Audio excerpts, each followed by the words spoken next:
Soyez bénis dans le nom précieux et puissant de notre Seigneur Jésus-Christ. C'est avec d'ailleurs beaucoup de joie que je vous retrouve dans le cadre de cette merveilleuse émission. Nous parlons des couples prophétiques. C'est ça, n'est-ce pas? Les couples prophétiques. Qu'est-ce que la Bible dit? Vous savez, aujourd'hui, nous avons un problème majeur. Et nous voyons comme une tendance de mode le fait que nous appelle un homme de Dieu est appelé dans le ministère, que sa femme également est dans le ministère. Les ordinations de couple, j'ai fait d'ailleurs un post là-dessus qui a créé particulièrement ce qui est en train de se passer en ce moment. Et je voudrais d'ailleurs commencer mes propos en lisant le psaume 138, le verset 2. Le psaume 138, le verset 2 déclare: je me prosterne devant le palais de ta sainteté, et je célébrerai ton nom à cause de ta bonté, à cause de ta vérité, car tu as exalté ta parole au-dessus de ton propre nom.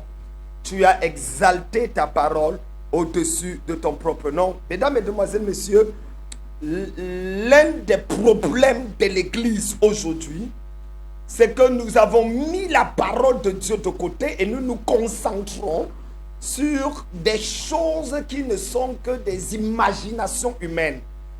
Nous entrons dans le train du modernisme et nous refusons de revenir à ce qui a constitué les fondements même de la parole. Il s'agit pour nous ici de savoir qu'est-ce que la Bible dit. Pas qu'est-ce que mon prophète dit. Pas qu'est-ce que les autres font. Même pas qu'est-ce que mon père spirituel dit. Mais qu'est-ce que la Bible dit? Qu'est-ce que la Bible dit sur les couples prophétiques? S'il vous plaît, comment est-ce en prophétique? Qu'est-ce que la Bible dit sur les couples prophétiques?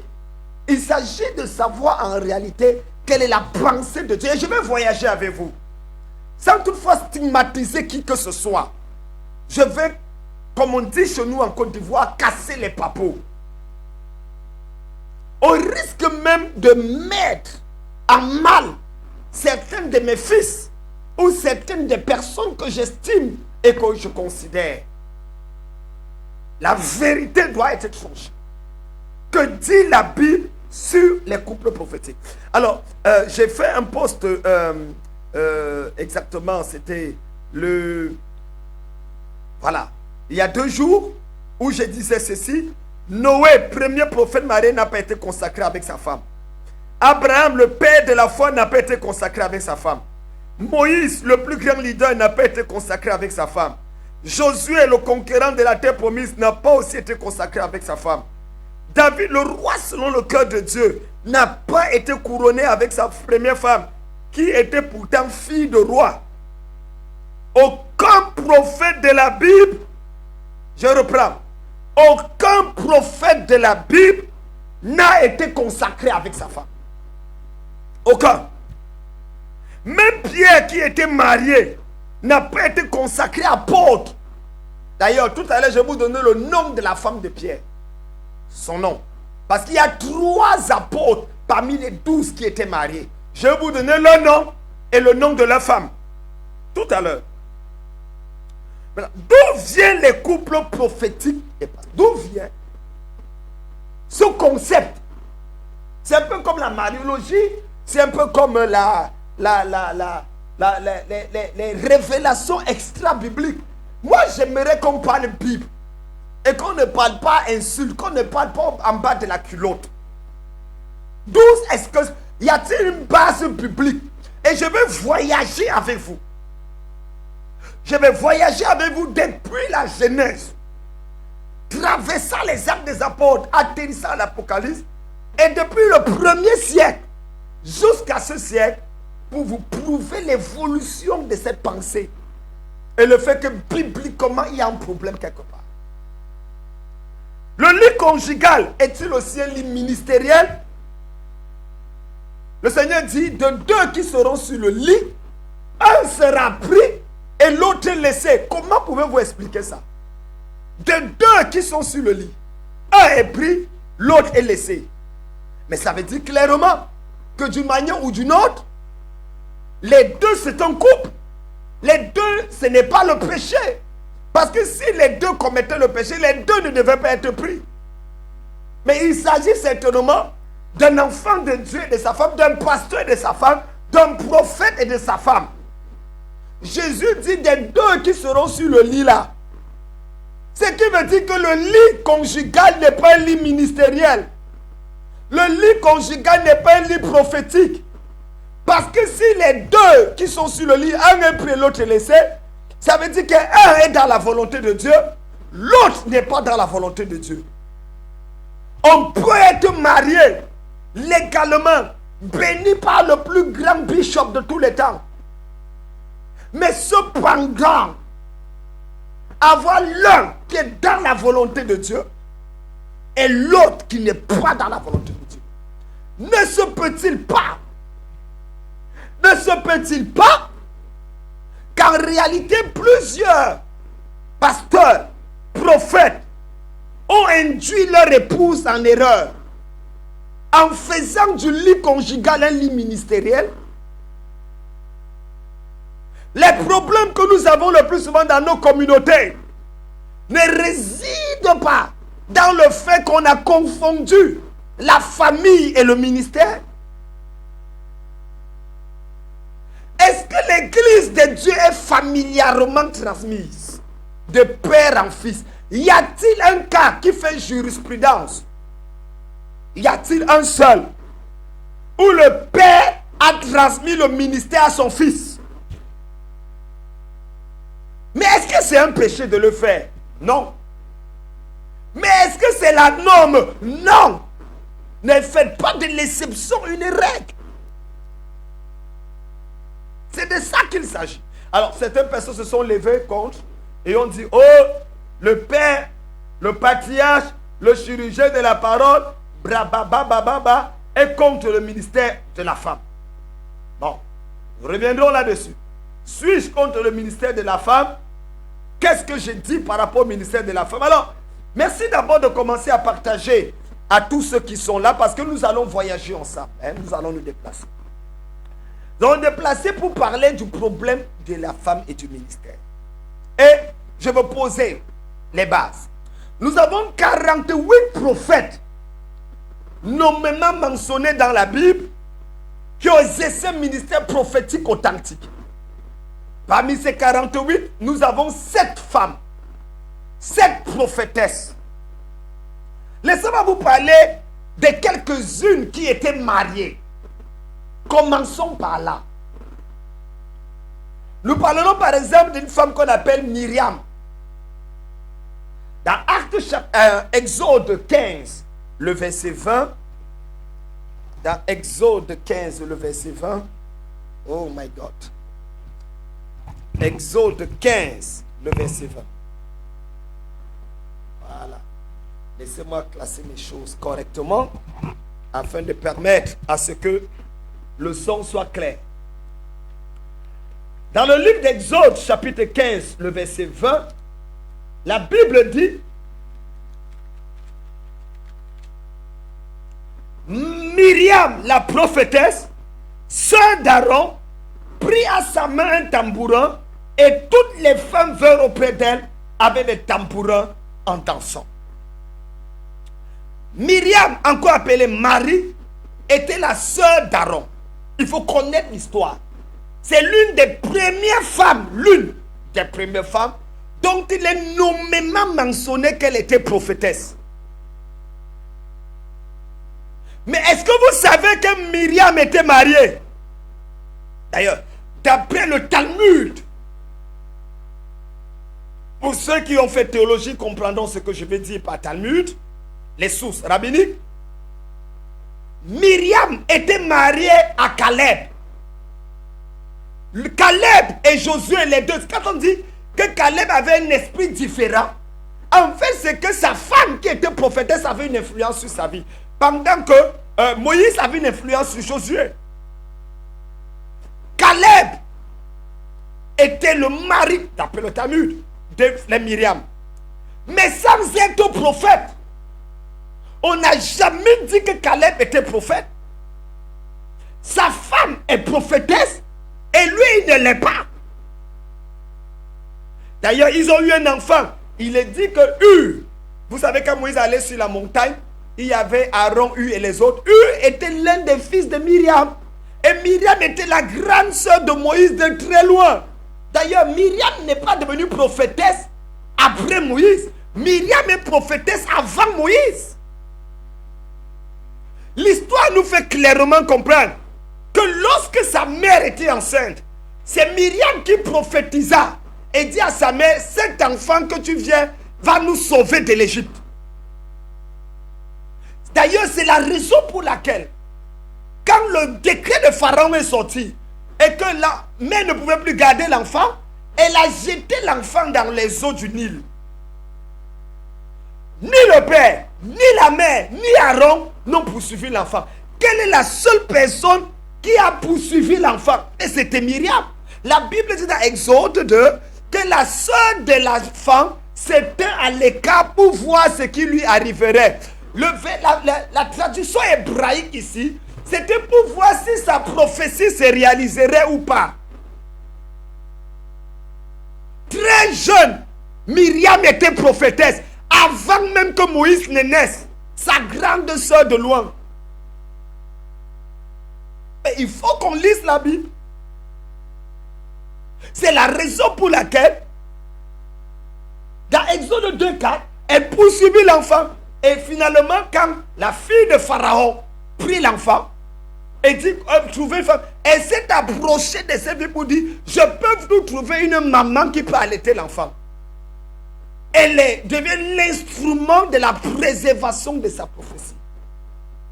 C'est la raison pour laquelle elle pouvait se permettre de dire à Moïse qu'il n'était pas permis de prendre une femme éthiopienne, une femme africaine, ivoirienne, camerounaise, parce qu'elle a un derrière postérieur intéressant. Et Dieu a dû la rappeler alors pour lui dire, c'est pas parce que tu es prophétesse qu'automatiquement tu peux parler à Moïse qui en ce moment a le bâton de commandement de la direction de l'œuvre de l'esprit pour la libération de mon peuple. Il faut qu'on se comprenne très bien. Je sais que pendant que je parle, vous avez des questions. Eh bien, je vous rappelle que vous pouvez poser des questions. J'ai des équipes de pasteurs qui sont là, qui vont noter vos questions et je vais les répondre à la fin. Vous savez, Dieu ne donne quand même n'a pas faux yeux. Non. La deuxième personne, c'était Déborah. Dans Juge, le chapitre 4, Juge 4 et 5, on nous parle de l'histoire de Déborah, qui est d'ailleurs la seule femme juge. Parce que 20 ans de captivité s'étaient écoulés, où le roi des Cananéens avait littéralement mis un embargo sur le peuple de Dieu dans la terre promise.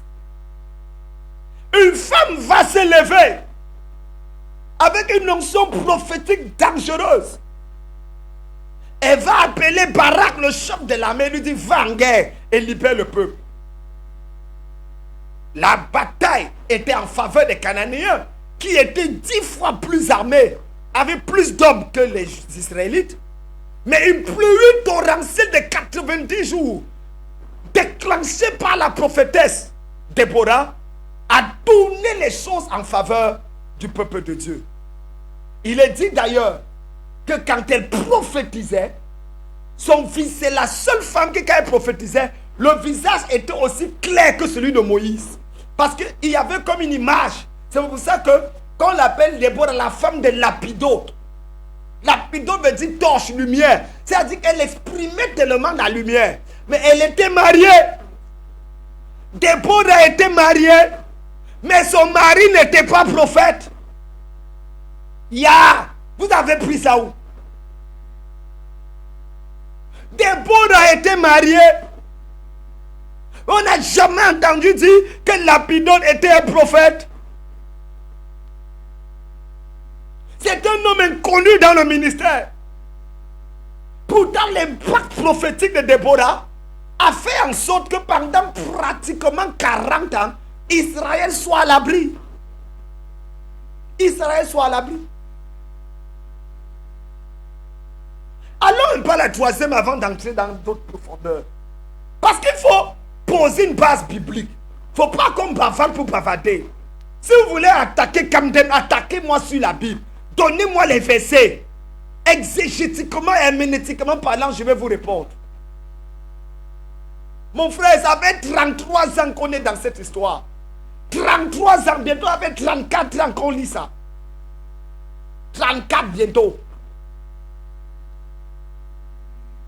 Allons un peu sur Hulda. Beaucoup ne connaissent pas la prophétesse Hulda. Pourtant, elle est une contemporaine de Jérémie. Elle est une contemporaine de Daniel. En fait, quand Hulda prophétise, Jérémie est le prophète majeur de la génération. Hulda descendait de Rahab. Est-ce que vous savez que Jérémie et Hulda avaient la même ancêtre? Rahab, la prostituée. Et est-ce que vous savez que Rahab avait épousé Josué? Rahab avait épousé Josué. De la même manière que Caleb avait épousé Myriam. Vous savez, la Bible dit, toutes ces choses qui ont été écrites pour notre salut. Donc il y a des détails. Par exemple, vous n'allez jamais voir que Jésus n'a pas uriné. Il n'y a aucun verset qui dit que Jésus alla et pissa. Mais est-ce qu'il n'a jamais pissé? Il a pissé, il allait aux toilettes. Des versets qui peuvent le signifier, ce sont des versets qui disent qu'il était 100% homme. Il dormait, il pleurait, il riait. Alors, d'après donc les recherches théologiques claires, Josué avait épousé Rahab après la sortie parce qu'elle était trop belle. C'est l'une des plus belles femmes. Il y avait Sarah, les Miss Univers dans la Bible. Il y avait Sarah, il y avait Rachel, il y avait Rahab, il y avait Esther. Là, je vous parlais les plus belles femmes de la Bible. Hein? On parle des plus belles femmes de la Bible.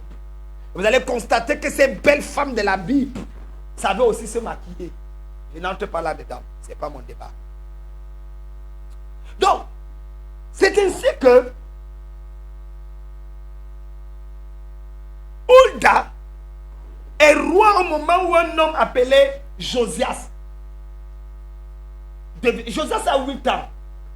Il s'entoure des hommes et des femmes. La mère spirituelle de Josias, celui qui a porté le réveil, vous vous rappelez qu'on avait découvert un parchemin qui avait été gardé. Le père de Josias était mauvais, la grand-père mauvais, tous. Lui, Josias est le seul roi de Juda qui a servi Dieu, Yahweh, exactement comme l'avait fait David, son père, d'après les références bibliques. Il a mené un réveil incroyable en Israël.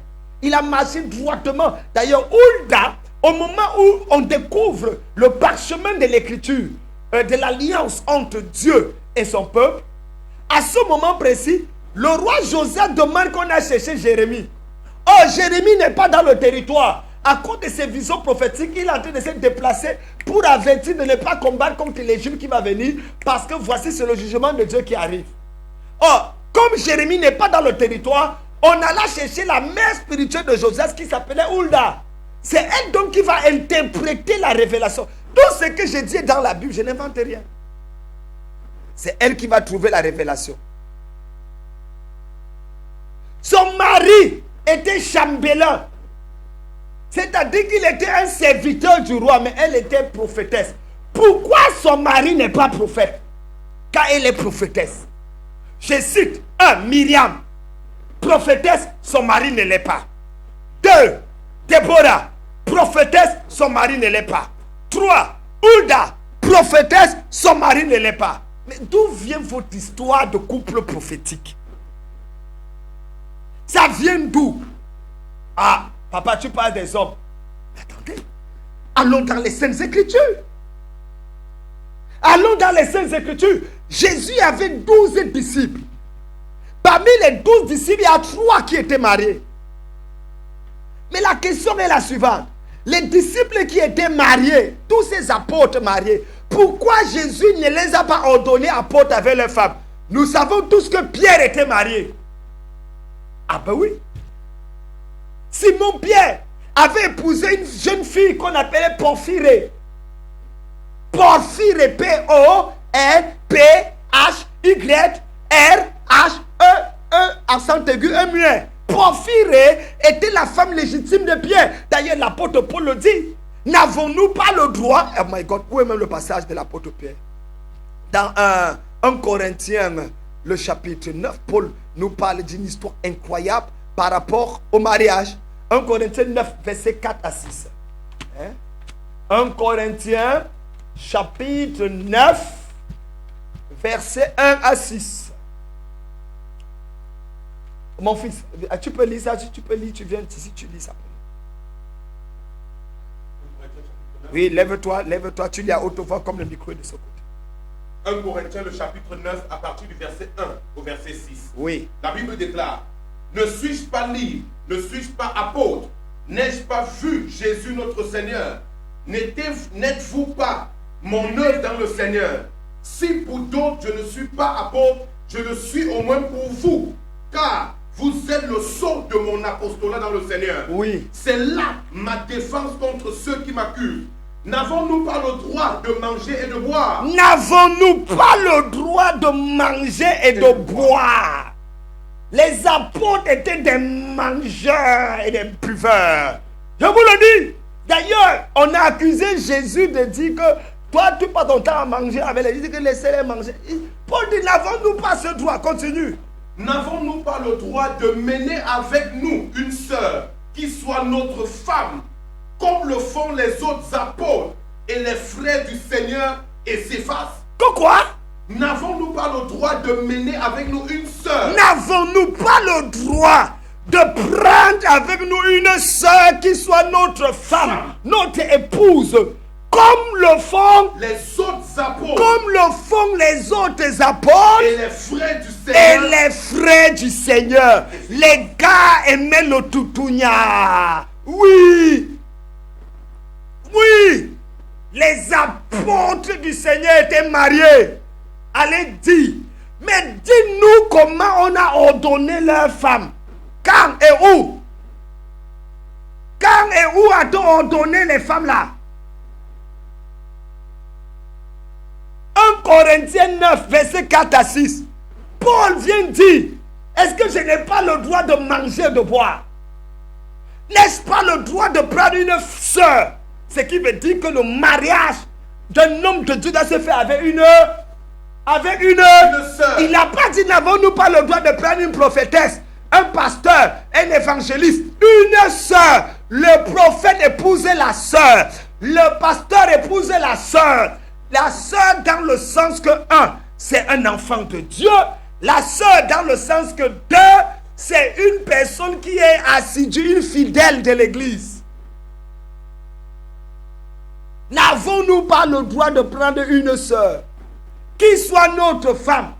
On ne prend pas une prophétesse comme femme. On ne prend pas un apôtre comme femme. On ne prend pas un pasteur comme on prend une sœur.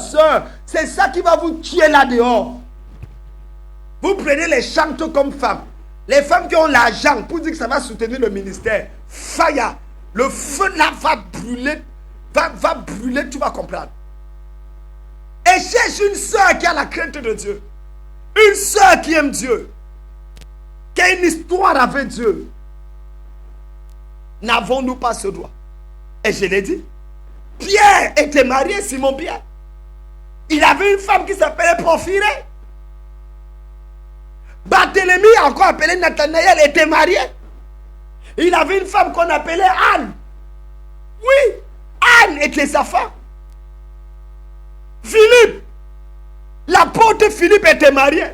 Et sa femme s'appelait Marie. Écoute, voilà les 3 noms au moins que j'ai reconnus. Pour les autres, et ces gens, je vous parle des noms des gens qui étaient mariés quand Jésus était là. Mais les autres apôtres se sont mariés après la mort de Jésus. Tous, les gars sont tous entrés dans le Toutounia. Tous, sauf Paul. Sauf Paul. Paul est le seul apôtre qui, d'ailleurs, pour la plupart des théologiens même, Paul était veuf, d'après certains théologiens. Bon, mais ce n'est pas mon débat sur Paul aujourd'hui. Ce qu'on sait, c'est qu'à l'heure là où il parle, il n'a pas une sœur qu'il a pris pour femme. Il s'est réservé, bien qu'il avait le droit de le faire, il se l'est réservé. Est-ce que je parle à quelqu'un? Est-ce que je suis en train de parler à quelqu'un? Est-ce à dire que Dieu ne doit quand même combattre le ministère des femmes? Non. Est-ce à dire qu'il ne peut pas avoir des couples prophétiques? Non, j'arrive sur ce bémol. Il peut exister un moment où l'homme et la femme sont appelés. C'est possible. Parce que Joël 2 est clair. Dans les derniers jours, dit Dieu, je reprendrai de mon esprit sur toute chair. Vos fils et pas où, pas où, et vos filles prophétiseront. Donc c'est possible. C'est possible qu'une femme soit prophétesse, exerce son ministère, un autre homme n'a pas prophétisé son ministère, les deux se rencontrent, ils se marient. D'accord, c'est possible. C'est même possible que, après le mariage, on découvre l'appel dans la femme ou dans le conjoint. C'est possible. Mais je dis, d'où vient le fait que dès que tu es prophète, ta femme est prophétesse? D'où vient le fait que dès que tu es appelé, elle est appelée? Vous avez pris ça où? Billy Graham, l'un des plus grands hommes de Dieu, prophète majeur, il était un prophète évangéliste. Billy Graham, Billy Franklin Graham, l'un des plus grands hommes de Dieu qu'on a connu ces 100 dernières années. Billy Graham, sa femme était missionnaire et a fait l'école biblique. Anne Graham. J'ai lu la biographie de Billy Graham plus de 50 fois, écrite par un certain John Pollock. Il y a plus de 20 ans que j'ai lu cette biographie. Parce que cet homme était pour moi une référence. Mais avez vu où? Vous avez vu où? Où la femme de l'évangéliste Billy Graham est devenue évangéliste senior, major. Mais on va où là? Est-ce que vous connaissez même l'histoire de l'Église? Est-ce que vous connaissez l'histoire de l'Église? Laissez-moi vous rappeler une chose. Après la mort des disciples du Seigneur, certaines femmes, dès les années 1000, avant même la réforme, ont commencé à se distinguer dans le ministère. Parmi ces femmes, nous avions des femmes telles que Hildegard de Bingen. Hildegard de Bingen était une des premières prophétesses dans les années 1098 à 1179. Elle était médecin, musicienne, prophétesse. Elle était d'origine allemande. Cette femme a bouleversé l'œuvre, mis sur pied une structure ecclésiastique dans laquelle des hommes pasteurs étaient affectés dans des paroisses.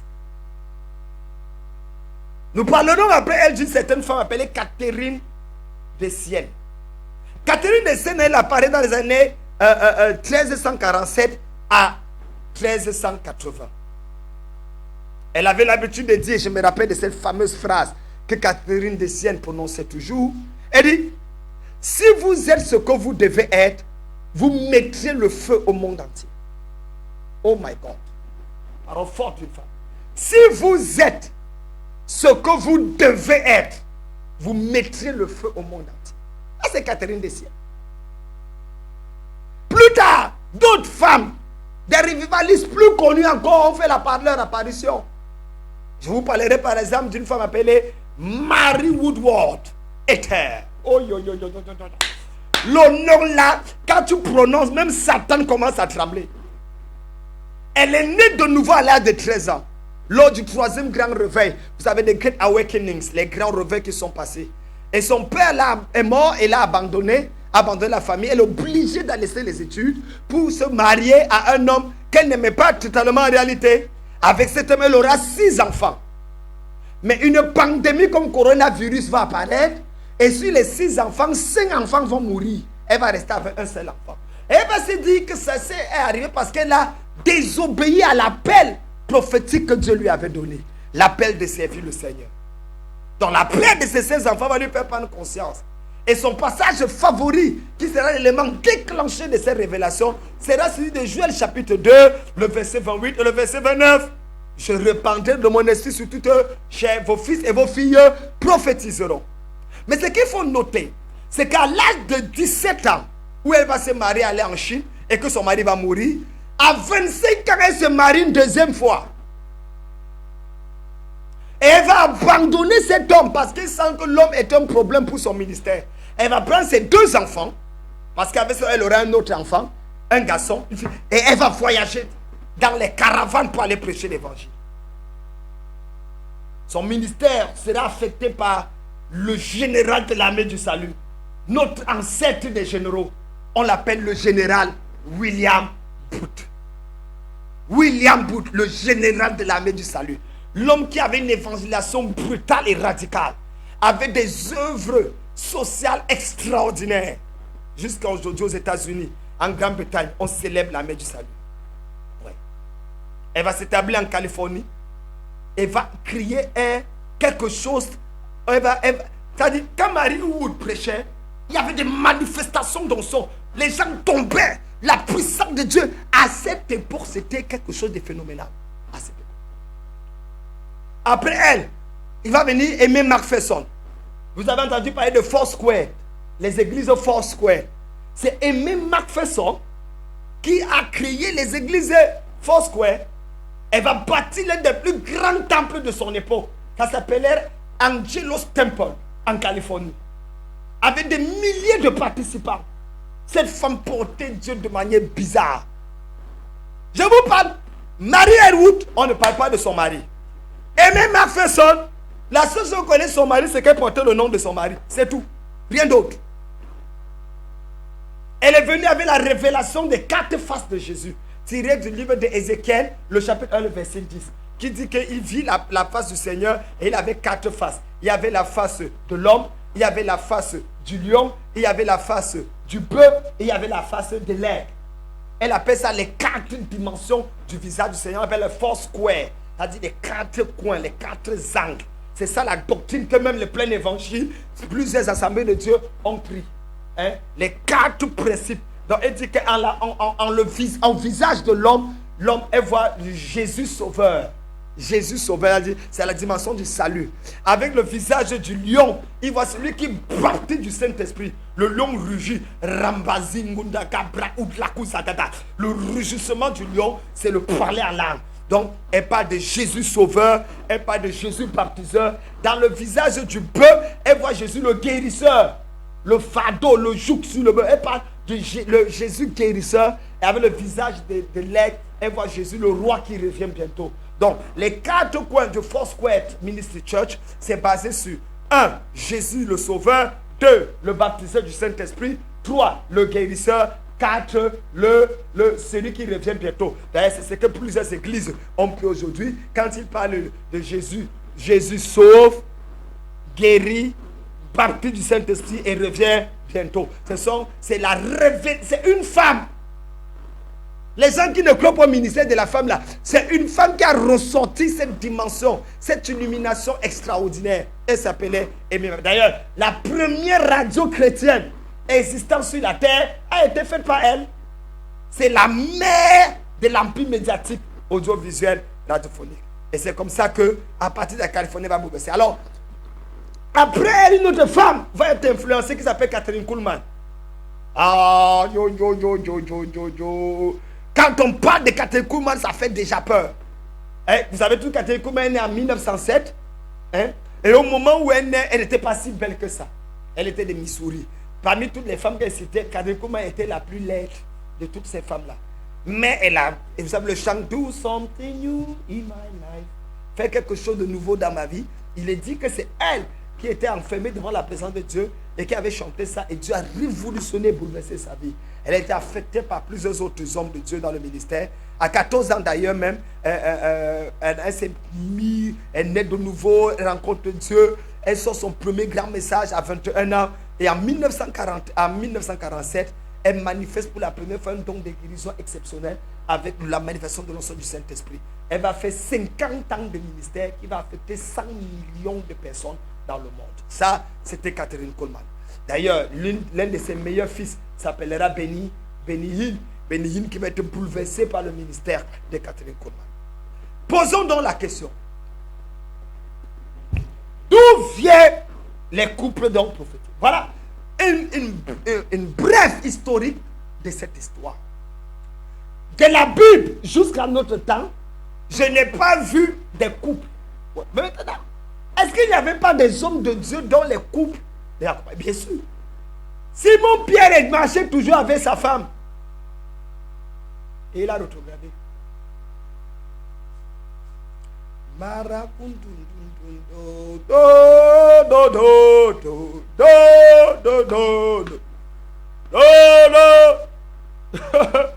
Simon-Pierre marchait toujours avec sa femme. Et il a rétrogradé.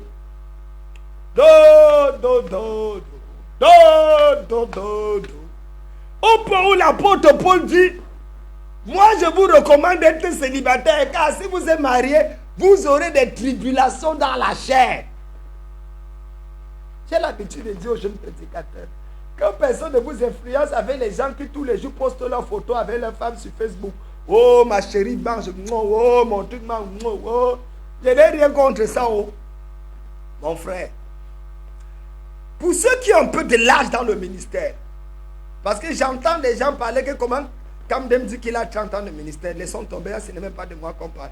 Parce que certains d'entre vous, même quand je prêchais l'évangile, vous n'étiez même pas né de nouveau. Tu buvais encore le tontol au bar. Tu prenais encore le à touter.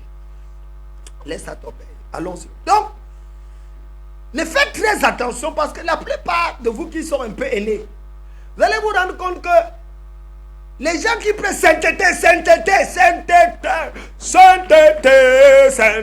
l'enfer, sainteté. Mon ami, faites attention. Les gars là vivent dans le péché. L'abomination est dans leur vie. Beaucoup de gens qui font séminaire sur les mariages finissent dans le divorce. Pourquoi? Pourquoi?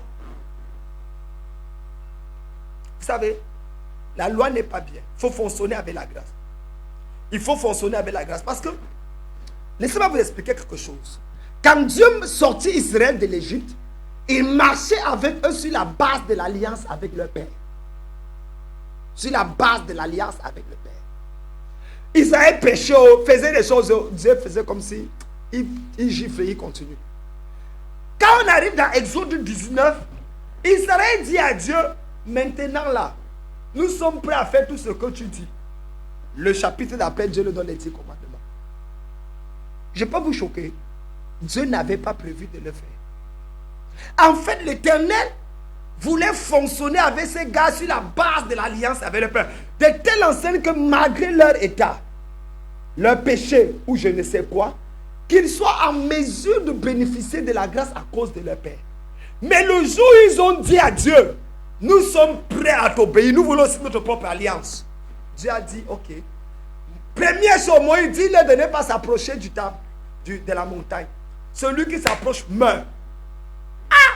Pour la première fois, Dieu dit à Israël de ne pas s'approcher. Alors que toutes les fois, il a demandé, approchez-vous, approchez-vous.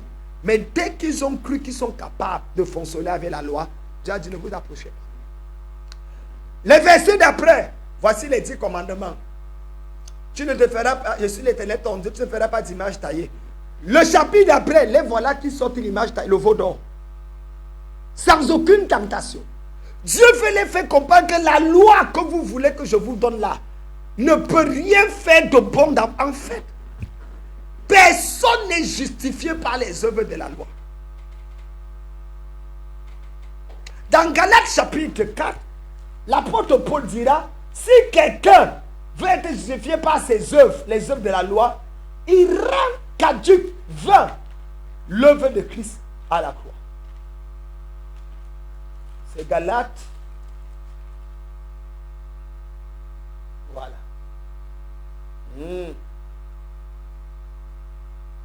Chapitre 5. Ah, j'ai dit chapitre 4, chapitre 5. Barakuntutuntutu.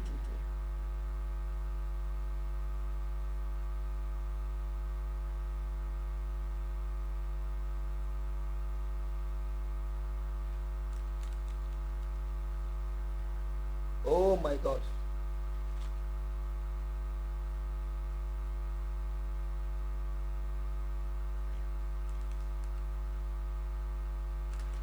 Ce passage est sorti de mon esprit. Lis-moi mon fils Galates 2 verset 21. Galates chapitre 2, le verset 21.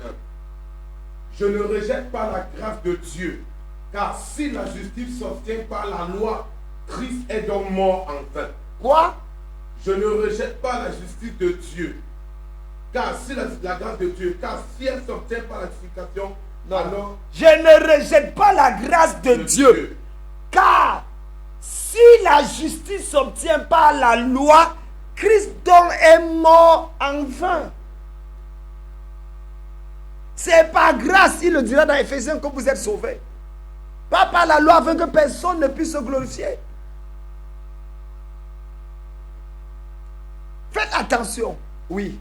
Galates chapitre 5, le verset 4. Oui. Vous êtes séparés de Christ, vous tous qui cherchez la justification dans la loi. Vous êtes donc déchus de la grâce. Relis encore. Vous êtes séparés de Christ, vous tous qui cherchez la justification dans la loi. Vous êtes donc déchus de la grâce. Toute personne qui cherche la justification dans la loi est déchue de la grâce. Vous voulez comprendre quoi? C'est par grâce que nous sommes sauvés. Revenons sur notre texte. Donc, j'étais en train de dire, j'ai rien contre les couples prophétiques. Notez-moi les questions, s'il vous plaît. Vous pouvez déjà poser des questions avant qu'on achève. Ce que je veux dire est simple. N'oblige pas ta femme à devenir prophétesse parce que tu es prophète. C'est l'hérésie. Tu es maudit. La raison pour laquelle plusieurs font de leurs femmes des prophètes ou des pasteurs assistants, c'est dans le but de léguer l'héritage ecclésiastique à leur épouse. Oui. Oh, le ligne conjugal n'est pas ministériellement transférable. Et l'onction n'est pas sexuellement transmissible. Le lit conjugal n'est pas ministériellement transférable. Et l'onction n'est pas sexuellement transmissible. Il n'y a aucun cas dans la Bible qui fait jurisprudence. Vous prenez votre part là où? Si c'était une exception, j'allais comprendre. Mais Dieu appelle l'homme, Dieu n'appelle pas le couple. Arrêtez la sorcellerie. Je défie tous les prédicateurs qui m'écoutent. Dieu n'appelle pas le couple, il appelle l'homme. Il peut arriver que l'homme soit appelé, la femme soit appelée, et il décide de se marier. Alors chacun d'eux a son appel. La femme devant aider son mari décide automatiquement donc de mettre son appel au service de son mari. Ça, ce sont des cas. Mais aujourd'hui, je me lève contre l'idée selon laquelle automatiquement je suis pasteur, ma femme est mamie pasteur. Le pasteur des femmes. Arrêtez-moi ça. Arrêtez-moi ça. Et c'est comme ça que tu vois des femmes mal élevées qui gardent tout le ministère. Donc, ok, l'autre femme que tu avais, c'était la mère. Après, ça ne va pas. Tu divorces. L'autre qui vient, elle est quoi? La tante? La cousine? La soeur?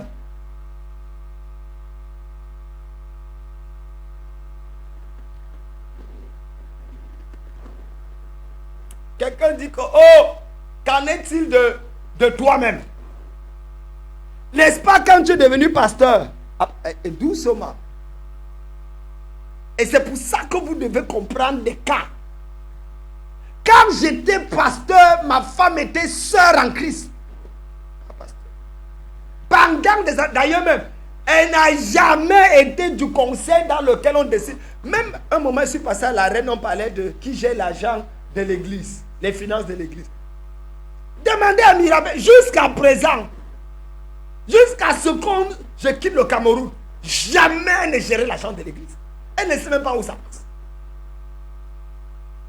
Et je dis à mes enfants, l'église n'est pas ministériellement transférable. Cherchez Dieu. Et d'ailleurs, à la cathédrale de la foi, on connaît la différence. J'ai mes terrains. L'église a ses terrains. J'ai mes biens. L'église a ses biens. Les biens de l'église, j'ai un droit de regard de 50%. Que ce soit clair. 50% de ce que j'ai, parce que j'ai travaillé mon argent dedans. Tout ça ne m'appartient. 50% m'appartient. Des biens de l'église. 50. Mais tout ce qu'il y a dans les... Si j'ai conçu l'église quelque part, aucun de mes enfants ne dit que c'est mon église. Il est malade. C'est l'église de Jésus. C'est l'église du Seigneur. Mais à ce qui concerne certains biens, ouais. J'ai des autres. D'ailleurs, même tout ça, mais d'ailleurs, même mon nom. Mais 50%. Et dernièrement, lors de la dernière réunion, d'ailleurs, on a déchu l'autre de son poste.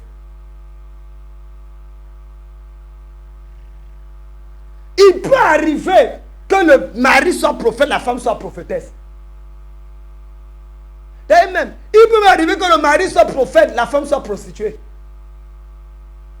Osée était prophète, sa femme était prostituée. Elle s'appelait Gomer. Osée 1 à 3. Les enfants n'étaient pas les baby pastors, les baby prophètes. Tu vois un peu un enfant de 4 ans. On dit voilà le prophète mineur, prophète junior, prophétise. Et l'enfant vient. Arrêtez ça. Arrêtez ça. Voilà un prophète qui a épousé une prostituée et les enfants sont les enfants de prostitution. Ne sont pas les enfants prophétiques. Lis-moi ça. Osée chapitre 1 à partir du premier verset. Osée 1 à partir du verset 1. La parole de l'Éternel qui fut adressée à Osée, fils de Béri, au temps d'Osia, de Jonathan, d'Akar, d'Ézéchias, roi de Juda, et au temps de Jéroboam, fils de Joas, roi d'Israël.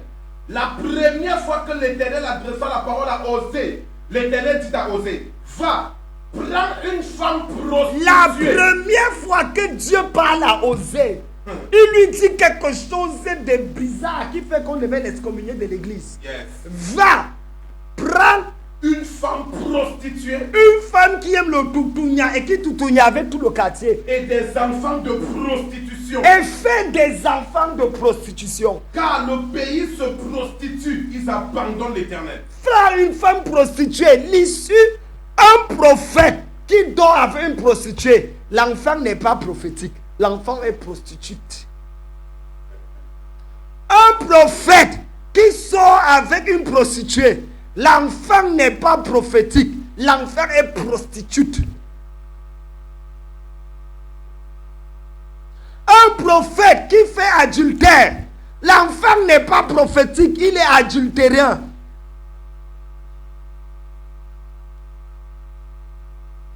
L'onction n'est pas sexuellement transmissible.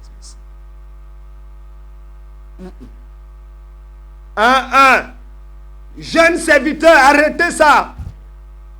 C'est pour ça qu'il y a beaucoup de divorces au milieu des pasteurs. N'oblige pas ta femme à devenir pasteur ou prophète. N'oblige pas. Ça peut arriver, comprenez-moi bien, ça peut arriver. Ça peut arriver qu'un prophète soit prophète et sa femme soit prophète. Ça peut arriver, je ne suis pas contre. Mais ne faites pas de ça une mode. Ne faites pas de ça la voie normale.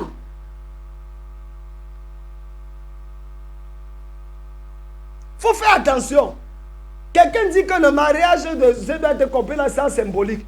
Mon ami, Dieu n'avait pas parlé symboliquement. Ne nous amenez pas l'allégorie dans la Bible. Dieu avait dit à Osée, prends une femme. Le gars a pris, ils ont fait des enfants, Roshuma, Ami. Ils ont fait des enfants. Dieu a donné le nom à ces enfants. Et maintenant, ça symbolisait quelque chose.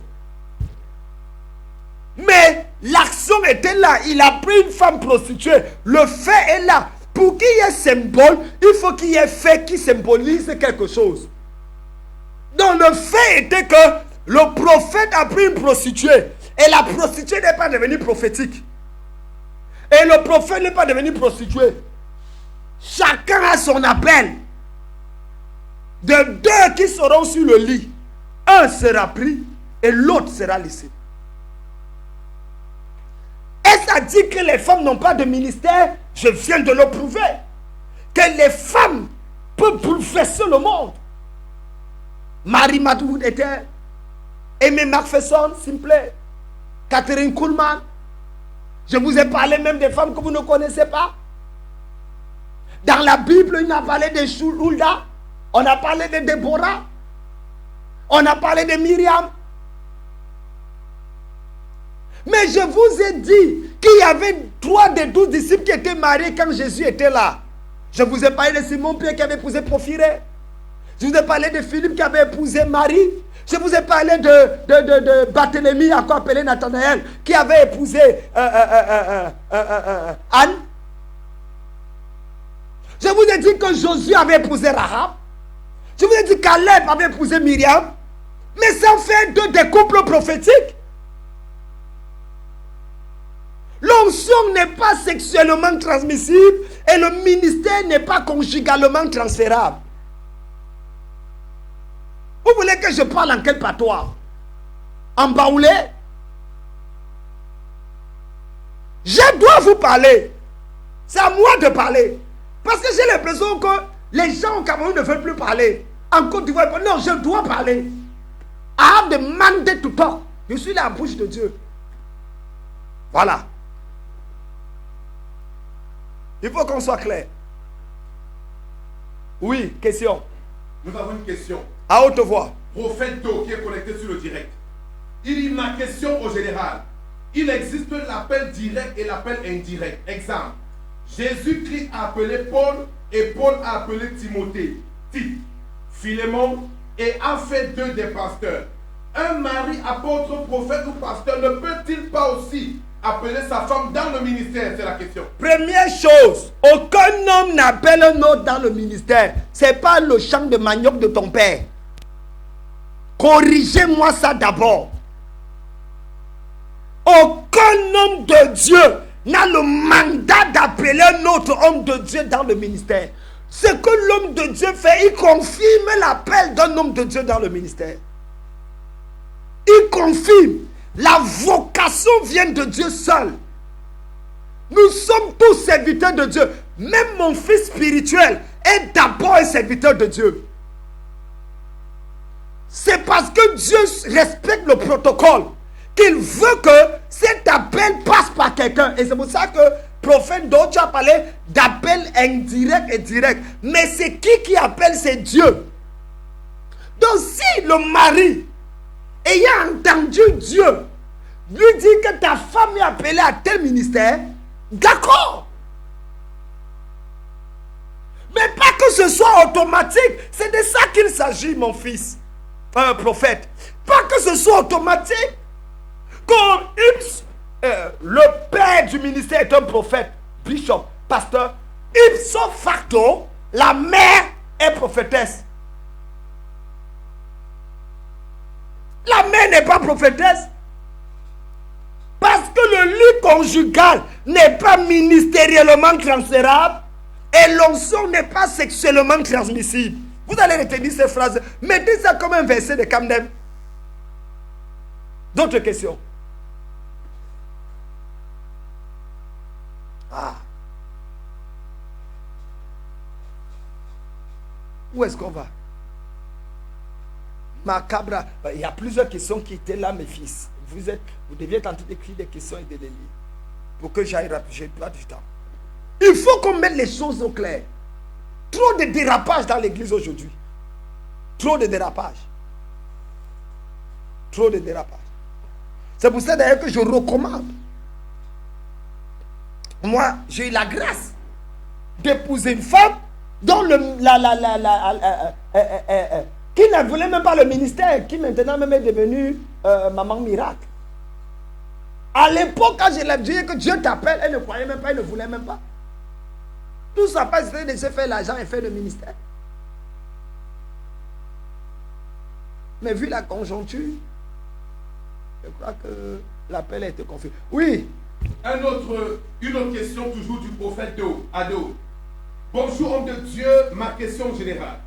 Concernant le ministère de la femme, toutes les femmes prophétesses de la Bible, ou juges, ou ayant exercé un ministère, étaient mariées et le faisaient auprès de leur mari pour éviter le désordre dans leur ministère. Elles devraient le faire près de leur mari. D'où viennent aujourd'hui des femmes ayant et exerçant des ministères et dirigeant même les églises, mais étant célibataires. Shalom dans la terre. Le gars, s'il veut créer la bombe atomique ici, là, on vient quoi? Il faut que ce soit clair. Le mariage n'est pas condition sine qua non de l'appel. Si c'est le cas, le premier disqualifié serait Jésus-Christ.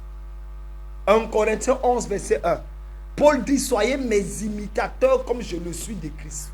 Nous devons imiter Christ, notre référence. Il n'était pas marié.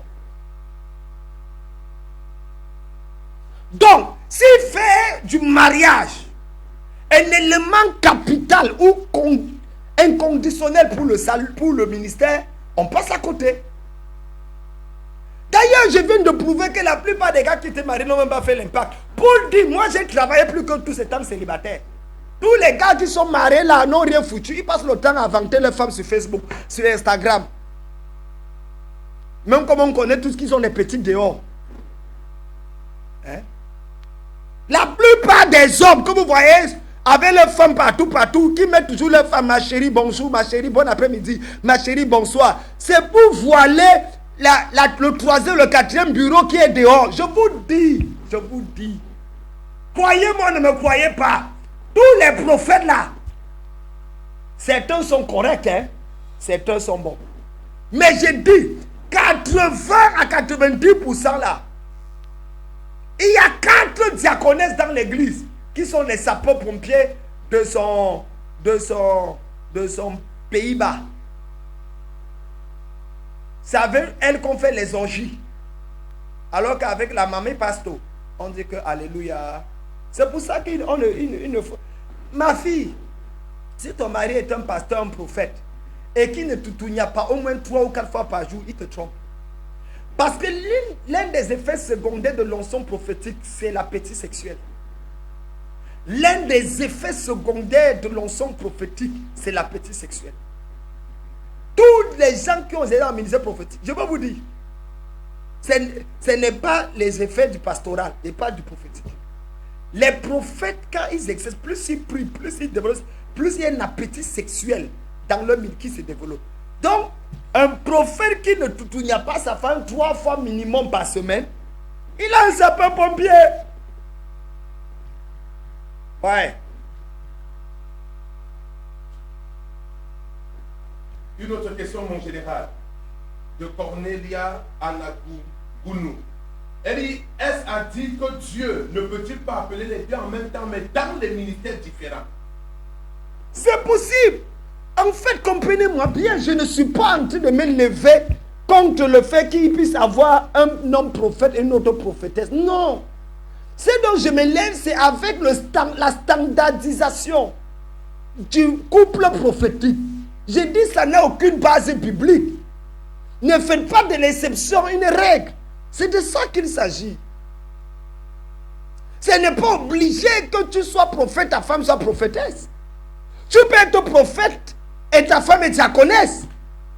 Pourquoi il n'y a pas de... Je suis prophète et ma femme est la diaconesse? Ou bien elle est ancienne d'église? Pourquoi? Les femmes des autres que vous mettez anciennes et diaconesses là, vous pensez qu'eux aussi ne peuvent pas devenir prophétesse? Pourquoi tu n'es pas prophète et ta femme est choriste? La sœur choriste.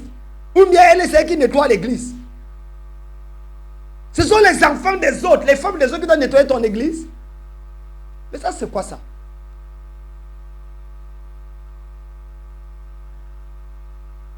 Ah. Oui. Mon général, nous avons une question. Nous voulons savoir, mon général, est-ce que le fait que... Quelqu'un demande qui était le sapeur. Vous ne lisez, moi je vois les questions, mais vous ne lisez pas, vous ne donnez pas les questions. Qui était le sapeur-pompier de l'apôtre Paul? L'apôtre Paul n'était pas un prophète dans le sens prophétique, c'était un apôtre. Il faut qu'on soit clair. J'ai parlé de l'étude du ministère prophétique, ceux qui sont essentiellement prophètes. Oui, allez-y. Ok, mon général, la question était de savoir, est-ce que le fait que dans le couple du pasteur, on l'appelle couple pastoral, peut-être parce que la femme ne l'a pas sollicité pour avoir de l'emprise sur son mari et faire une barrière avec les sœurs de l'église? Mais c'est ça! C'est exactement là le problème. C'est que la plupart des femmes des prophètes veulent devenir prophétesses pour contrôler l'église. L'agent de l'église. Mon mari souffre, mes enfants souffrent, je dois manger l'argent de l'église. J'ai une de mes filles qui a détourné un de mes fils comme ça, à cause de l'argent. Une de mes filles, son mari était prophète dans mon église, et elle a détourné son mari. Je me suis rendu compte plus tard que c'est elle qui monte mon fils, et c'est moi qui ai béni le mariage. Quand je l'ai béni, elle était seulement sœur. Maintenant, c'est le couple prophétique. Donc, c'est possible. Et aussi, les sœurs sont en danger. C'est pour ça que je vous supporte, les mamies pastor. Mamie pastor, toi, deviens même apôtre. Parce que quand tu n'as pas confiance en ton mari, tu le surveilles. Il a son bureau, tu as ton bureau à côté. Tu as ton bureau, il a sa secrétaire. Vous avez la même secrétaire. Quand quelqu'un veut entrer, tu guettes pour voir c'est qui est entré. Il a fait combien de temps? La plupart des mamies pastos et mamies prophétesses sont des gendarmes prophétiques. Ce ne sont pas des prophétesses. Ce sont des gendarmes ministériels. Elle surveille parce qu'elle connaît que la braguette de son mari n'a pas cru. Ça se lève à tout moment.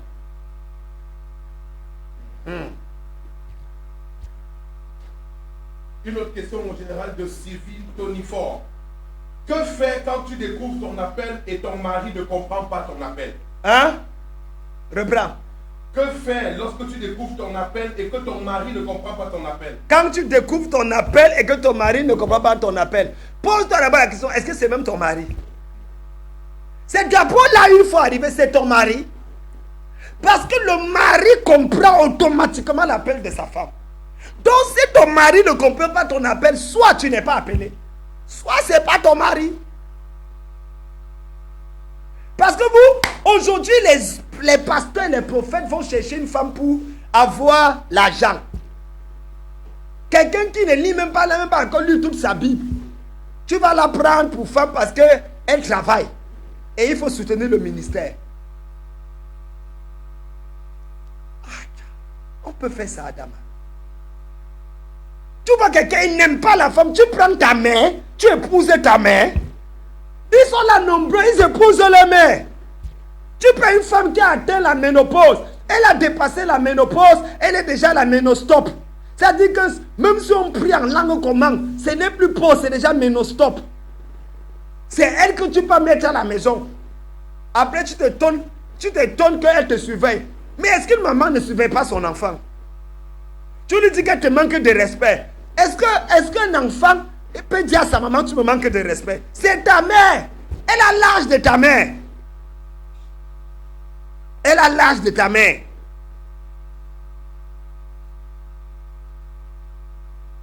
Ah, ça c'est quoi ça? Oui. Ok, papa, nous avons une question ici là, du prophète Captain Fabrice. J'ai une question. Un prophète ne peut-il pas communiquer l'onction et le don prophétique à sa femme, étant donné que l'onction est transférable de même que les dons? Hey yo! Pardon. L'onction prophétique n'est pas sexuellement transférable. S'il doit communiquer, elle peut recevoir de la même manière dans l'église. Mais ce n'est pas parce que c'est la femme du prophète qu'automatiquement elle est prophétesse. La femme d'un apôtre n'est pas la mère des apôtres. Oui, quelle était la question? Ok, mon père. Voici une question à deux temps. Le prophète Camden Fabri demande. Homme de Dieu, en ce qui concerne la hiérarchie dans l'église, lorsque la femme du leader n'est pas appelée, est-elle forcément la seconde de l'église? Ça, c'est un. Et de deux. De plus, la femme du leader peut-elle prier sur les autres pasteurs même si elle n'est pas appelée? Non, c'est pas possible, c'est pas possible. Une femme qui n'est pas établie dans le ministère n'a pas le droit d'ordonner les gens qui sont établis dans le ministère. C'est pas possible, arrêtez la sorcellerie. Mais ça, c'est quoi ça? C'est pas possible. L'histoire là, la femme de Moïse ne s'est jamais retrouvée. Arrange-moi l'écran là, soulève-moi un peu l'écran. Non. Oui. Non, laisse comme ça, mon fils. Voilà. Oui, laisse comme ça. Il faut que je dise un peu cette vérité. Ah, tu as encore trop soulevé. Ça, c'est une question qui résout un problème fondamental. Le pasteur est appelé de Dieu. Et le voilà qui se retrouve dans une posture où il doit ordonner les pasteurs. Sa femme n'est pas ordonnée, sa femme n'a pas l'appel. Et on appelle la femme du pasteur venir prier pour les ordonner les gens. S'ils sont en train de dire que le ministère est sexuellement clair, que le lit conjugal est un lit ministériel, oh, c'est que je défends, c'est pas vrai. C'est pas vrai, ça ne sera jamais vrai. La femme peut imposer les mains pour l'ordination de... Si elle est ordonnée elle-même. Mais si elle n'est pas ordonnée, elle n'a pas le droit. Qu'elle a s'asseoir, ou bien elle a aidé les diaconesses à préparer à manger pour l'ordination. Qu'elle a aidé les femmes, qu'elle a avec le ministère des femmes, c'est là-bas sa place. Qu'elle a aidé les gens à préparer. Tu n'es pas obligé d'être appelé au ministère. Tu n'es pas obligé. Donc, est-ce qu'automatiquement la femme est le numéro 2? La femme est le numéro 2 si c'est l'entreprise familiale. Quand c'est l'entreprise familiale, femme est obligatoirement numéro 2. Si c'est l'église de Jésus, c'est Jésus qui choisit le numéro 2. Comme il peut choisir la femme. Ah oui. Mais ce n'est pas obligatoire. C'est de ça que je parle. Ne faites pas de ça l'une obligation. C'est pas obligatoire. Le numéro 2, pour l'instant, dans mon église, c'est Baya Akame. Il n'est même pas d'Amileke. C'est quelqu'un avec qui je colle la tête même tous les jours. Baya, si tu m'entends, la prochaine fois qu'il veut cogner ta tête, les cicatrices vont sortir sur ton visage. C'est mon numéro 2. Tous mes pasteurs lui sont soumis. Il connaît ses limites. Je reste le patron. Même lorsque j'étais au Cameroun, mon pasteur résident était d'abord l'apôtre Jacques. Après, le prophète Baya Akame. Jamais Mirabel n'a été pasteur résident. Mais quand on l'a ordonné, elle assiste aux réunions, donnait son point de vue. Et par inspiration de Dieu, par rapport à la fête covenant ministériel. En général, une autre question de Sylvie Tonifort, une question qui fait fort. Qu'en est-il, papa, des hommes de Dieu qui changent leur titre chaque année, mon père? En 2019, il était évangéliste. En 2020, il est pasteur. Et en 2021, il est prophète. Non, c'est un bâtard spirituel. Celui-là, il a un don de l'esprit satanique appelé le don du caméléonnage. Le don du caméléonnage. Ça, c'est un don dangereux dans le ministère. C'est un caméléon ministériel. Il quitte de pasteur, évangéliste, prophète, apôtre, bishop, archibishop. Ça, c'est un caméléon. J'ai toujours dit aux gens, j'ai été appelé prophète. J'ai une vocation prophétique. Et une formation de docteur, enseignant de la parole. Le titre de bishop est venu uniquement parce que Ce n'est pas un don ministériel, bishop. C'est une fonction. Mais je reste toujours docteur, prophète. C'est tout. C'est mon couloir. Donc les gens qui chantent des titres là, mais ils ont un don de caméléonnage. Ce sont des caméléons, ce sont des sorciers. Ce sont des gens que Dieu ne reconnaît même pas. Dieu ne se répand pas de ses dons et de ses appels. Ça veut dire quoi? Expliquez-moi ce verset. Dieu ne se répand pas de ses dons et de ses appels. Ça veut dire que si Dieu t'a appelé, Billy Graham a commencé évangéliste, il est mort évangéliste. Papa Adeboye a commencé pasteur. Aujourd'hui, les bishops, il est pasteur. Papa Oyedebo est bishop. Il n'est jamais monté archibishop. Il a des bishops qui sont sur lui. D'où vient cette façon de changer? Il peut arriver que là où on t'avait appelé, ce n'était pas ton couloir. Ça peut arriver. Et que finalement, tu découvres ton... Tu y restes. Moi, j'ai des gens ici qui étaient prophètes que j'ai mis apôtres. À cause de le travail apostolique de couverture des églises. Et le 6 novembre, vous avez fait retourner une femme prophétesse à pasteur. Une femme est venue ici qui devait être ordonnée pendant la SIFI, le 6 novembre. Elle est venue prophétesse. Je l'ai renvoyée pasteur. On a ce qu'on appelle chez nous le Sanhédrin. C'est-à-dire le moment où les appelés sont devant le conseil des sages et on vérifie le sérieux de ton appel. Es-tu vraiment appelé de Dieu? Quel est le sérieux de cet appel? Mon général, une question. Est-ce que la femme de notre pasteur ou de notre leader qui n'est pas appelée est forcément notre mère spirituelle parce que notre pasteur est notre père spirituel? Quoi? Est-ce que forcément la femme de notre père spirituel est notre mère spirituelle bien qu'elle ne soit pas appelée au ministère? Non, elle n'est pas ta mère spirituelle. Elle n'est pas ta mère spirituelle. La femme de ton père spirituel est la femme de ton père spirituel. Prenons un exemple. Vous savez, c'est le tribalisme et les trucs des bantous que vous amenez à l'église. C'est votre sorcellerie des bantous là. Quand on dit que tout le monde est ma mère, tout le monde est mon père. Ta mère, c'est celle qui t'a enfanté. Ton père, c'est celui qui t'a enfanté. Que ce soit ministériellement, on va maintenant écouter. Est-ce que vous savez que l'une des erreurs que Myriam et Aaron ont failli faire, c'est de penser que la femme de Moïse était leur mère spirituelle? Oui. Quand Moïse a voulu se séparer d'elle, ils ont dit à Moïse, il n'était pas correct. C'est notre mère. Tu ne peux pas l'abandonner pour pas l'autre. Dieu est descendu, dit, hey, doucement. Quand j'appelle un homme, je n'appelle pas avec sa femme. Quand j'appelle une femme, je n'appelle pas avec son mari. Chacun est singleton devant moi. Mon appel sur une vie individuelle. Chacun, le salut n'est pas collectif, le ministère n'est pas collectif. Le salut est une question individuelle. Le ministère est une question individuelle. Qu'est-ce que Dieu t'a dit? Tu te tiendras devant le trône blanc du jugement, des récompenses. Pour être il n'y aura aucune récompense pour femme de pasteur. Ça n'existe pas.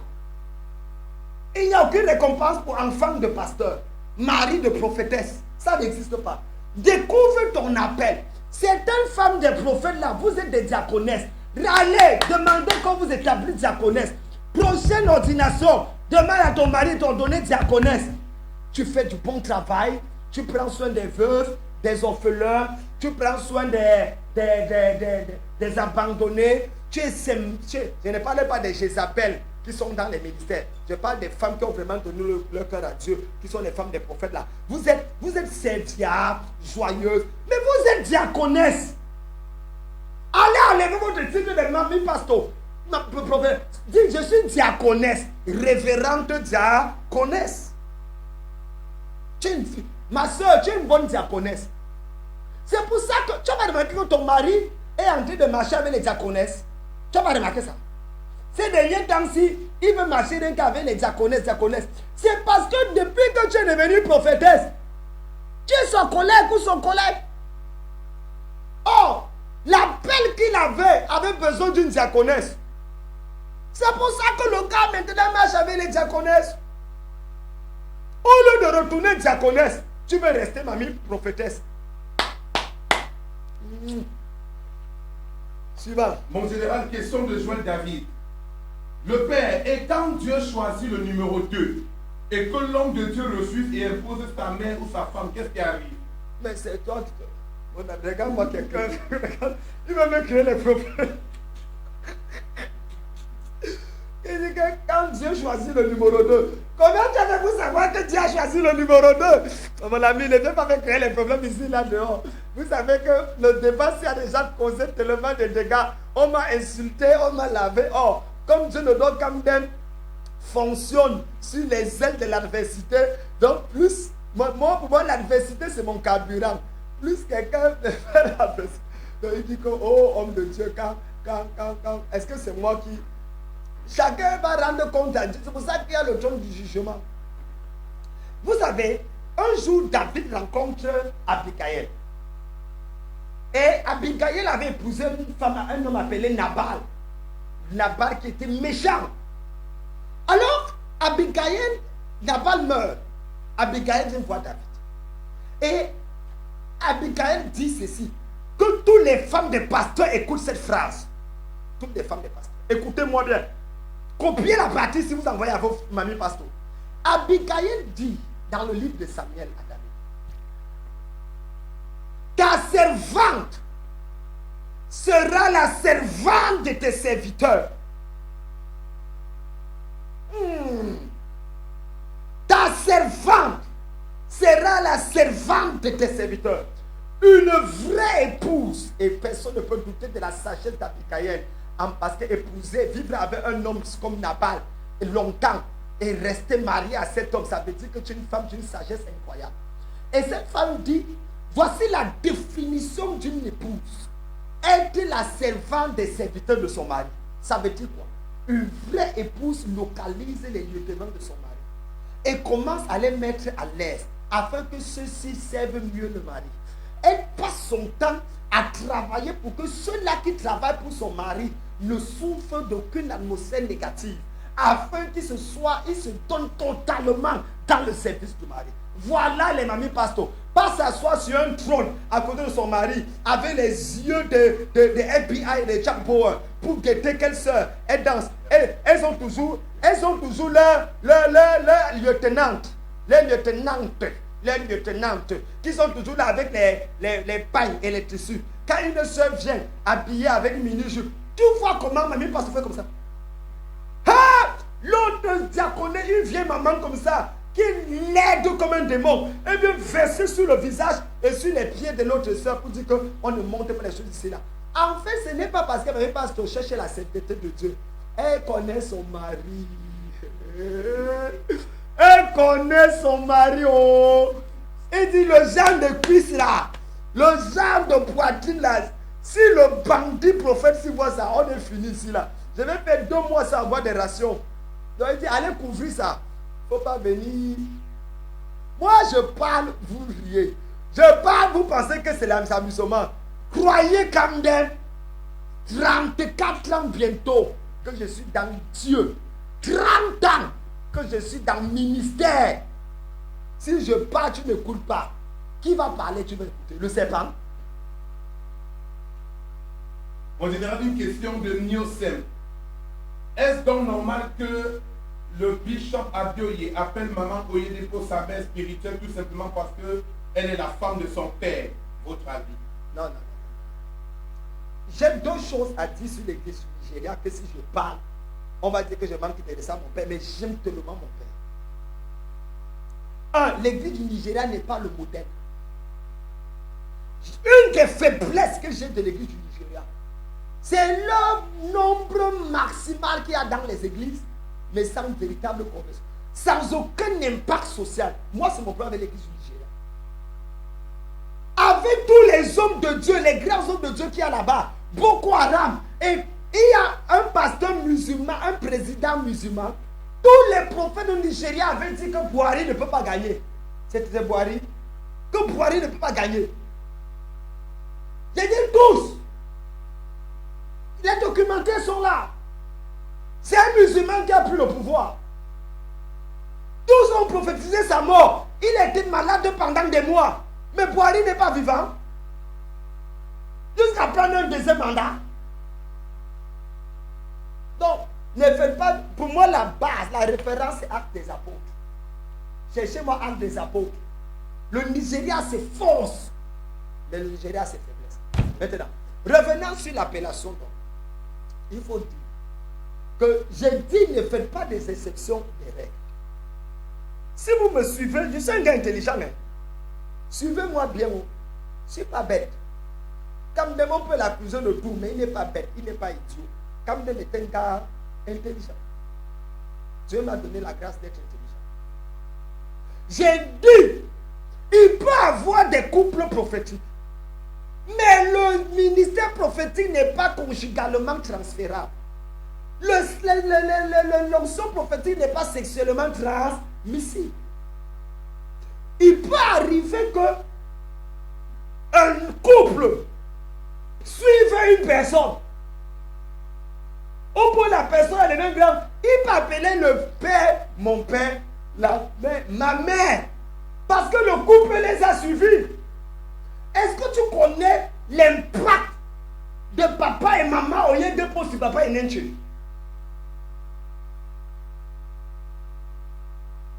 Le couple travaillant avec eux. À ce niveau, il ne t'a pas appelé maman, il ne t'a pas. Est-ce que tu connais l'impact de papa Adeboye et sa femme sur Bishop Oyedebo et sa femme? Toutes les batailles qu'ils ont traversées et comment c'est eux qui leur sont conseillés. Ça me peut l'appeler mon père et ma mère. Mais je dis ce n'est pas parce que automatiquement c'est la femme de ton père spirituel qui est ta mère spirituelle. Une autre question, mon général Albert Lucien Olinga Bekolo. Donc, est-ce à dire que être renvoyé quelqu'un à pasteur est une rétrogradation, mon révérend? C'est certainement par rapport à cette femme qui a quitté le prophète et elle est descendue à pasteur. Et il voulait savoir si quitter le prophète ou pasteur est une rétrogradation. Jakala Pierre Nyango dit: bonjour mon général. Du moment où les deux deviennent une seule chair, est-ce qu'ils ont pas tout en commun, y compris le ministère? Ok. Allons avec ton raisonnement. Comme les deux sont une seule chair, si l'un meurt, l'autre est mort. Est-ce que la mort de l'un implique la mort de l'autre? L'un va enterrer l'autre. C'est une seule chair qu'on parle. Numéro 2. Quand Jésus dit de deux qui seront sur le lit, un pli laissé, ça veut dire une seule chair. Vous savez, le mot grec pour chair, c'est phakos. Et quand on parle de phakos, on parle d'une autre dimension. Il ne faut pas parler de la chair uniquement dans son sens pératoire ou dans son sens linguistique. Il faut aller dans une dimension spirituelle. Et même l'implication de l'enfant dans le Dieu de Dieu de son chair. Je ne n'entre pas dans ce sujet. Mais ce que tu dois comprendre, c'est que le mari et la femme ministériellement ne sont pas seule chair parce que le ministère n'a rien à voir avec la chair. Le ministère a tout à voir avec l'esprit. Tu me comprends? Ça n'a rien à voir avec la chair. C'est une question d'esprit. N'oubliez pas, hein, vous pouvez donner vos dons et offrandes sur 225 07 07. Envoyez-nous les offrandes. Il ne faut pas que je prêche comme ça, vous ne donnez pas offrande. Moi, je ne donne quand même. Quand moi je prêche, on donne offrande. Donc, prépare-toi à donner offrande. Et tu rends grâce à Dieu pour la semaine. Je vais. Il y a le pasteur qui chasse les démons là. Celui de Simeon à Tangana, à Calais. Dis-lui que son huile est encore au feu. Je viens sur lui la semaine prochaine. Lundi, je crois, ou mardi, je ne sais plus. J'ai la deuxième partie sur sa vie maintenant. L'autre là, j'ai parlé de ses possessions. Le gars qui veut créer un génocide tribal ethnique au Cameroun là. Dis-lui que je vais frotter l'huile rouge sur sa tête. Dis-lui que j'ai fait de lui mon problème personnel. Voilà. Moi, je fais de lui mon problème. Si les pasteurs camerounais ont peur de lui, dis-lui que Kamdem va le traiter. Et que même ces démons ne peuvent rien me faire. Qu'il essaye. En général, une question. Le ministère pastoral est-il inférieur au ministère prophétique? Non, full stop. D'ailleurs, j'ai fait un post. Je peux baisser la caméra, je vais m'asseoir. J'ai fait un post dans lequel j'étais en train de clairement faire comprendre aux gens que je préfère de loin être pasteur que d'être prophète. Pour la simple raison que pour moi, les pasteurs ont plus de stabilité et forment plus de disciples que des prophètes. Moi, je l'ai dit clairement. Donc, pour moi, être prophète, s'il me fallait choisir par appel, j'allais choisir l'appel pastoral.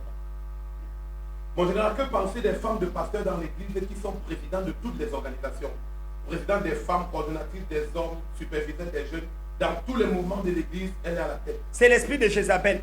Les femmes de l'église, les femmes des pasteurs qui sont omniprésentes dans l'église ont un esprit de Jézabel. C'est un esprit de contrôle, de domination. C'est un esprit de vérification, un esprit d'insubordination, de rébellion, un esprit de destruction, un esprit de révolution, un esprit d'abomination. Ces genres de femmes ont besoin de 3 choses. Numéro 1, elles ont besoin d'être enfermées dans une cellule pour chercher la face de Dieu. Numéro 2, ces gens de femmes ont besoin de délivrance. Numéro 3, elles ont besoin le plus souvent qu'une diaconesse vienne les rappeler à l'ordre. Et Dieu se plaît souvent de permettre qu'une femme venant de nulle part tourne le cœur de son mari pour qu'elle devienne humble. Et quand ça se passe, elle commence à chier que Seigneur, c'est ta grâce qui nous soutient. Sur ce, mesdames, mesdemoiselles, messieurs, je crois que j'ai essayé d'être clair sur la notion de... Dernière question, mon fils. Dernier. Prophète Camden Fabrice, mon général, en ce qui concerne la place à l'église, est-ce normal que la femme du leader soit assise près du leader devant, tandis que les pasteurs appelés soient derrière? Non, non. Si elle veut qu'elle s'assoie même sur sa tête. Mamie, assois-toi sur sa tête. Pas le problème. Tu dois être visible. Si son mari ne la rend pas trop visible, qu'elle soit visible quand même. Moi, toi, je prends ma chaise, je mets au-dessus de sa tête. Je m'assois là-bas. Assis ou devant, derrière, à gauche ou à droite, ce n'est pas mon problème. Mon problème, c'est que le ministère prophétique n'est pas, le lit conjugal ne transfère pas ça et que l'onction n'est pas sexuellement transmissible. Sur ce, mesdames, mesdemoiselles, messieurs, je vais vous laisser. C'est quoi, mon fils? Il y a une dernière question. Tu tiens à ce que je réponde à cette question que je m'arrête. Papa, répondez encore une question. La question de Kwasi Blaise Kwaku. Quand la femme déjà appelée par Dieu, exerçant déjà, rencontre son homme, lui aussi exerçant déjà son ministère, est-ce que dans ce cas-là, la femme doit céder ou joindre son église à celui de son mari alors qu'ils avaient des lieux de culte différents déjà? Non, maintenant, là, ça dépend de l'entente. Moi, je crois du fond de mon cœur que la femme doit suivre son mari. Mais il peut arriver dans des cas exceptionnels où le ministère de la femme soit assez prépondérant et le mari est un boutoukou, c'est un dormeur, c'est un faiblard. Alors, pour moi, je serais content que chacun ait son ministère et qu'ils évoluent tant qu'elle reconnaît sa place. Si vous êtes dit en matière d'appel et de don, ce n'est pas le mari qui est le chef. Dans le ministère, ce n'est pas obligé que le mari soit le chef. Nous avons par exemple la prophétesse Moné Jeanne Raissa, qui est une sœur d'Alliance et qui a le ministère. Son mari est ancien dans l'église. Son mari n'est pas le prophète Moné. Son mari est ancien de l'église. Elle est prophétesse, une prophétesse établie, l'une des meilleures prédicatrices de notre génération. La prophétesse Jeanne Moné, elle est ici à Abidjan. Malgré le nombre d'années qu'elle est dans le ministère, son mari n'est pas prophétesse, n'est pas prophète. Voilà des exemples clairs. Ce sont des gens qui ont compris. Plusieurs fois, on est parti dire là-bas que ton mari, tu as l'appel. Il dit non. Moi, je suis appelé à être politicien, mais député ou faire telle chose, ou même peut-être président de Côte d'Ivoire, pourquoi pas. Mais sa femme est dans le ministère, lui il est dans les affaires et dans la politique. Il ne mélange pas les choses. Il faut qu'elle enseigne ça aux jeunes filles aujourd'hui qui sont en train de faire la sorcellerie. On va prendre peut-être une dernière question, mon général. Pasteur Stevie William, mon général, un fils naturel peut-il succéder à son père dans le ministère alors que celui-ci n'a pas d'appel? Qui t'a dit qu'il n'a pas la paix? Bon, s'il n'a pas la paix, il ne doit pas succéder. Ne peut succéder que ceux qui ont la paix. Un fils physique, biologique, peut succéder à son père dans le ministère. Si celui-ci a la... Mais s'il n'a pas la paix, il succède en tant que quoi? C'est l'entreprise familiale. Il succède pourquoi? C'est le leader qui donne. Nous avons un cas avec Tibi Joshua. La femme de Tibi Joshua qui a pris le dessus. Et c'est pour ça que j'ai dit, moi ça me fait mal cette histoire. Et c'est comme ça que l'église est en train de sombrer, descend. C'est aussi que parfois les pères le font parce que le plus souvent, tu as des fils rebelles. Tu mets ta confiance en un fils, mon frère, le gars veut bâtir son propre royaume. Dès que tu fermes les yeux, femme. Regardez Zakaria Stane Fomoun au Cameroun. Son église est divisée en deux. Malheureusement, aujourd'hui, on n'a plus des fils loyaux. Moi, j'ai formé tellement de gens. À Yaoundé, à Douala, à Garoua, au Cameroun, au Côte d'Ivoire, au Sénégal, au Bénin, au Togo. J'ai formé des gens aux États-Unis, en France, en Suisse. J'ai formé au Canada, partout. Et les gens sont foncièrement méchants et rebelles. Fondamentalement rebelles, ils ne sont pas reconnaissants. Tu formes quelqu'un, après tu le vois, il vide une partie de ton église, il part avec. Après que Dieu t'a appelé papa. Que Dieu les pardonne.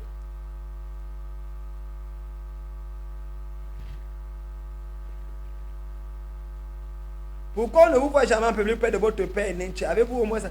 Mon ami, c'est ça le problème, c'est que plusieurs prennent les pères pour s'afficher en public. Je suis l'un des premiers Camerounais à devoir pour père papa Paul Nenche. J'ai les photos.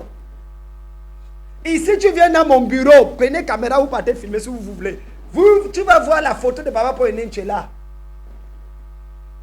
Mais la paternité spirituelle, c'est de pas prendre les photos, mettre sur Facebook. Plusieurs vont pour blanchir leur sorcellerie. Je n'ai pas besoin de papa Paul Nenche afficher partout mes photos pour faire mon ministère. Ce n'est pas lui mon Dieu. Je suis fidèle dans mes dîmes et mes offrandes à papa Nenche. Je suis fidèle dans ma loyauté, mon engagement vis-à-vis de lui. Et quand je vais le voir, je le vois en privé. Parce que le ministère, c'est ça. La paternité, le père. Les présidents n'affichent pas les enfants en public. Ce sont les gens qui viennent d'arriver, les parvenus, qui mettent les enfants sur les réseaux sociaux. Un véritable couple, famille, protège le lien sacré familial à ne pas afficher ça sur la place publique. Ce sont les gens qui veulent démontrer quelque chose, qui prennent les photos de tous ces gens. Moi, je me suis filmé avec combien d'hommes de Dieu? Je te cite le nom des... Il n'y a aucun géant vivant aujourd'hui que je n'ai pas rencontré. Sur quelle base? Des États-Unis en Asie, Europe, Paul Yongisho, Yedepo, Maurice Rullo, Benny Hinn, tous ces gens, je les ai côtoyés. Mathieu Ashimolo, Paula White, Donald Trump, qui n'est pas président, il n'est même pas homme de demain. Tous ces gens, j'ai côtoyé. T.D. Jakes. Vous parlez de quoi? David Wilkerson. En parlant des hommes de Dieu, il faut vous calmer. Je crois au ministère de la femme. Je crois que la femme peut rendre ministère. Je l'ai prouvé dans mon direct. Vous pouvez le réécouter. Que le Seigneur vous bénisse. Et que la grâce de Dieu soit sur vous. Je vous aime de tout mon cœur. C'était le général de Dieu, Dr. Diodore Kamdemba, depuis Abidjan. Nous avons cette dernière semaine une grande croisade de guérison des miracles. À partir du dimanche 26, je vous invite à venir. Vous êtes au Cameroun, vous êtes au Bénin, Togo, vous voulez passer la fin de l'année avec nous. Je vous invite à venir en Côte d'Ivoire, finir l'année avec moi. Nous avons une semaine de jeûne et de prière à partir du dimanche 26 décembre jusqu'au vendredi 31 décembre. Venez célébrer et commencer l'année avec moi. Vous allez être reçus, accueillis gratuitement par la grâce de Dieu. Vous avez soif de Dieu, vous voulez passer l'année dans la présence de Dieu, je serai avec vous toute cette semaine. S'il vous plaît, appelez les numéros qui s'affichent là et réservez votre place pour une semaine de prière de jeûne ici à Abidjan Rivera Bonuma. Ça serait avec joie que nous allons passer le temps dans la présence de Dieu. C'était le général de Dieu, Dr. Diodore Kamdemba, le chirurgien de la parole. Le père des généraux, c'est moi-même. Je vous aime. Le seul gars qui a cassé la dent de Satan, une dent que Satan n'a pas, c'est moi qui lui ai cassé ça. Ouais. Une dent. Que Dieu vous bénisse. Musique. The world need you, Lord. My world need your spirit. We cannot do without you, Jesus. Spirit of the Most High, we call you right now. Come and have your way. Spirit of the Most High, we wait on you. Come and fill this place. Spirit of the Most High, we call you right now. Come and have your way. Spirit of the Most High God, we wait on you. Come and fill this place.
Jesus.